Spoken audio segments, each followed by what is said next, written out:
Hello everyone and welcome back to my US Diary official YouTube channel. I hope you guys are having a wonderful day. Before we start, please hit the subscribe button and give this video a thumbs up.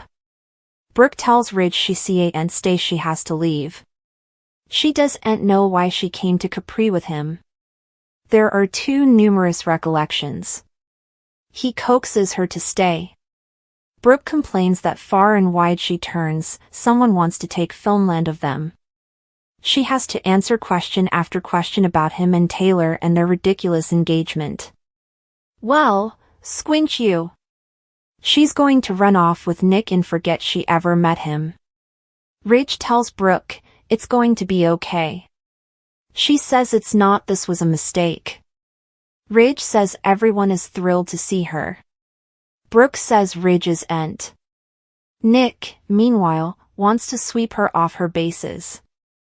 It feels good to be wanted, like she's the only woman in the world. He looks at her with desire and passion the way Ridge used to look at her. At the party, Eric tells Nick this is a private event. He says he's just looking for Brooke. Eric questions what it is, exactly, that he wants. He's on to him and his designs on Brooke. Nick confronts him for having Ridge and Taylor living in his house when he knows he's come there to get Brooke and Ridge back together again. Eric smirks. He wouldn't deny that he wants Brooke with Ridge. His son is happier with her than with anyone differently. Nick thinks that's bad news for his fiancée. He complains about Eric continually putting Brooke in situations with his son and dysfunctional family. Eric warns Nick to stay down from Brooke. Formerly alone, Nick spots Brooke and Ridge arguing by the water. Brooke tells Ridge she's in one of the beautiful places in the world with the man she loves, but she shouldn't be feeling this way. She's because they're not together. Nick appears and complains about Ridge making Brooke miserable. Ridge says this doesn't involve him. Nick argues that it does, he's stepping in. Ridge tells him he can go. Nick asks what Brooke wants. This is her chance to jump off the merry-go-round with his man formerly and for all. Holding out his hand, he says, "Come with me." Brooke takes Nick's hand and walks down with him. Ridge watches them go. In the design office, Electra and Will wish they could have gone to Italy. They look at the prints, everyone's advertisement, and Will tells his gal she should be there representing the company. She'd be the hottest model ever. She reminds him she designs jewelry. They kiss and go over how they'll no way have to worry about Luna ever again. Sitting, Will and Electra go over how deranged and dangerous Luna was. He shouldn't have been surprised she was able of pulling a gun on him. They recap that he could have ended up shot too. Will says he's okay, and he no way would have let Luna hurt her. Electra reprises that Luna is gone ever. They agree she brought this all upon herself. It's hard to believe she was related to someone like Finn. Will says the important thing is that everyone's safe and she's gone. They're allowed to feel good about that. Sheila tells Lee she wants to say farewell to her granddaughter. She loved her. She misses her. Where can I go to do that?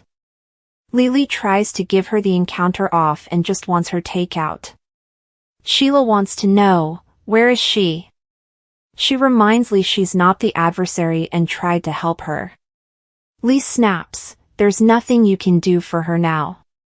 They dispute as Sheila explains she prompted Luna to leave Finn alone and move on with her future. She's grieving the woman she could have been. Lee snaps that she's not doing this with her, and leaves her appetite, storming out. Cleric appears and asks Sheila if she said about anything about Luna. She muses, no. Cleric asks Sheila if she set Lee out. Sheila explains she wouldn't answer her questions. She can't let that go. Deacon asks what happened. Sheila says, she wouldn't answer me. They go over the firing. Sheila demurs that Luna just lost control.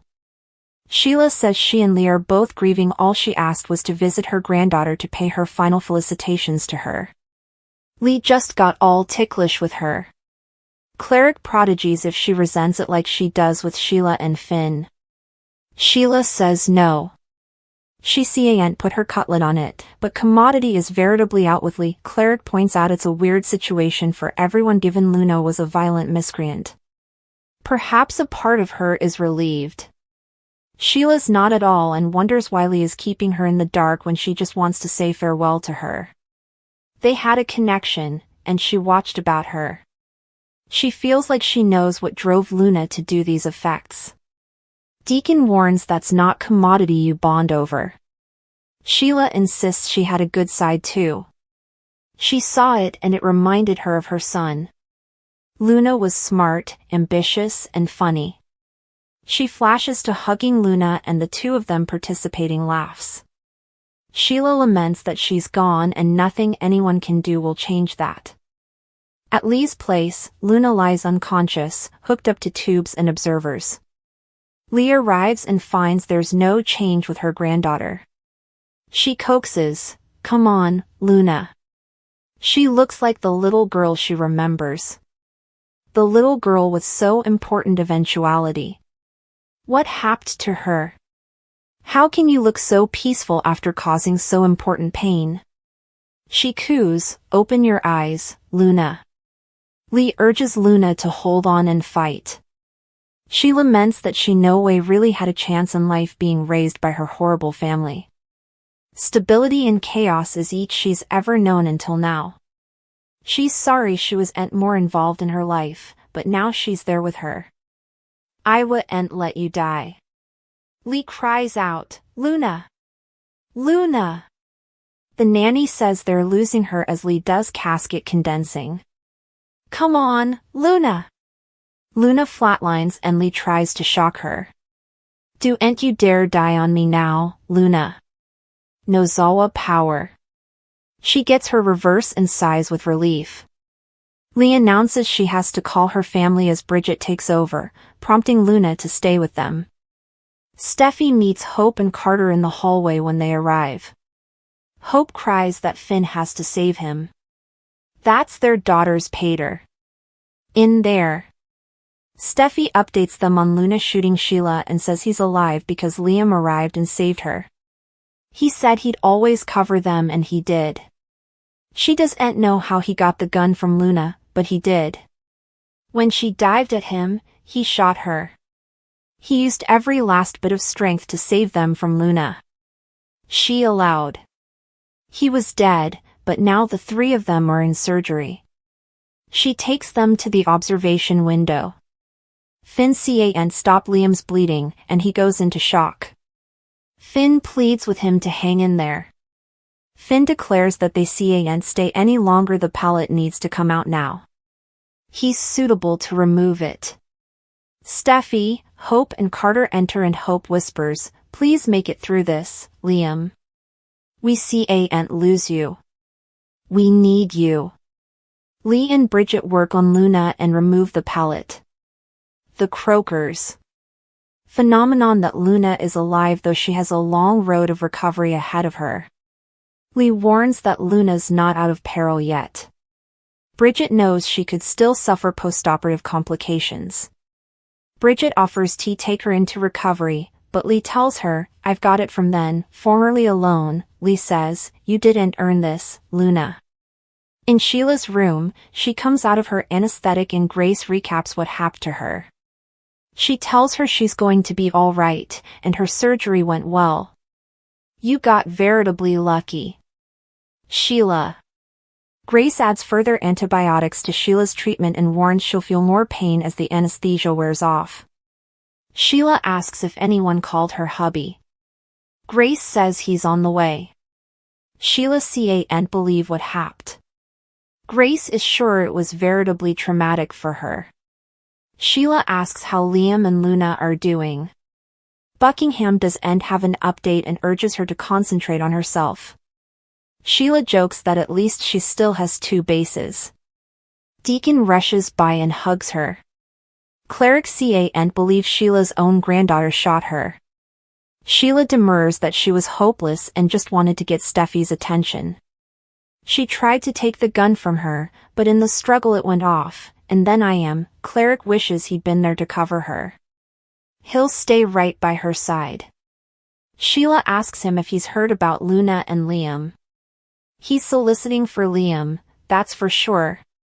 Deacon's just glad Sheila's okay. He can't imagine his life without her. Sheila tells Cleric her right leg is numb. Deacon's not surprised she took a pellet to the bottom. He tells her he's not going to call her 9 toes, presently she's down to 8. Sheila thinks he's joking, but he's not. Sheila gasps, "Oh, God." Numbers, Cleric shrugs, "What's another toe?"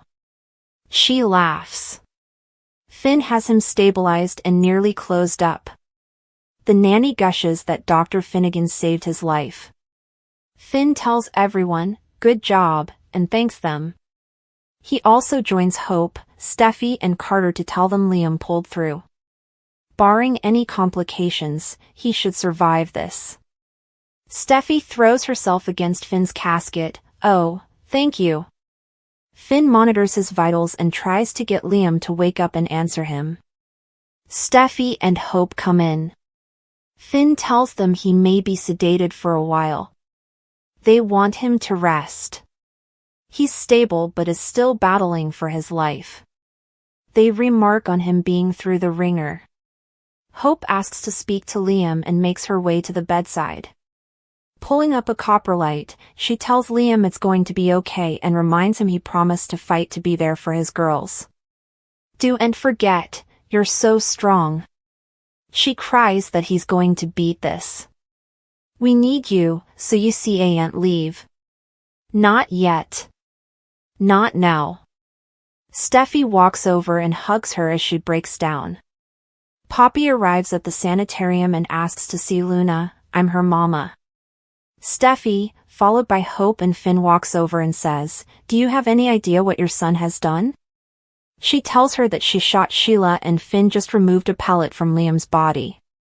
He's fighting for his life. Lee appears and tells her family that Luna flatlined on the operating table. They were suitable to renew her heart before moving her to recovery. Poppy asks, "So, Luna's going to be okay?" Lee cries that Luna didn't make it. She failed in recovery. Luna's dead. Finn gasps, "What?" Carter murmurs, "She's really gone?" Poppy intones, "Good. I'm glad Luna's dead." They all exchange stunned aesthetics. Thank you for watching this video. And do not forget to like, comment, and subscribe.